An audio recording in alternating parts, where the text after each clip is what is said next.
সবাই বলে 90s এর মায়েরা নাকি ভীষণ ইনোসেন্ট হয়, তারা নাকি মডার্ন জেনারেশনের ব্যাপারে অত কিছু বোঝে না। লাইক ধরো যে শর্টকাটে নাম তুমি রাখলে, তোমার প্রিয় মানুষের নাম তুমি সেভ করলে ব্যাটারি লো, হ্যানা ত্যানা এটসেট্রা এটসেট্রা। তারপরে ধরো তুমি ডাবল মিনিং ইউজ করলে, তুমি গালাগালি শর্ট ফর্ম ইউজ করলে, তারপরে তুমি 69 এসব ভুলভাল তুমি নাম্বারিং ইউজ করলে, মানে যাই হোক এগুলো নাকি মায়েরা বোঝে না। কিন্তু ব্যাপারটা হচ্ছে আমার মা 90s-এ জন্মেছে, কিন্তু 20s-এ এসে আমার মা বড় হয়ে গেছে, মডার্ন জেনারেশনের মানুষ হয়ে গেছে। তার কারণ হচ্ছে যবে থেকে আমার মা হয়েছে তবে থেকে আমার মা এই পুরো মডার্ন জেনারেশনের একজন মানুষ হয়ে গেছে। এমনকি বিটিএস এর ব্যাপারে আমার মাই আমাকে প্রথম বলে, আমি তো মায়ের কাছ থেকে ফার্স্ট জানতে পেরেছিলাম যে বিটিএস কারা। এমনকি বিটিএস মেম্বারের প্রত্যেকজনের নাম আমার মা আমাকে ভালো করে মুখস্থ করেছে, এমনকি মুখ চিনিয়ে।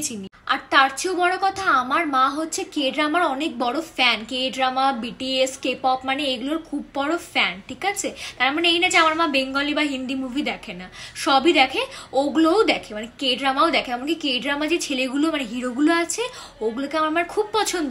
না নিজের জন্য না, আমার জন্য, মানে ওনার জামাই বানানোর খুব শখ। আমার মায়ের প্রত্যেকটা কোরিয়ান ড্রামা দেখা হয়ে গেছে, খালি যেগুলো 2018 থেকে 2024 অবধি, আর আগের কয়েকটা মাত্র খালি মা দেখেছে।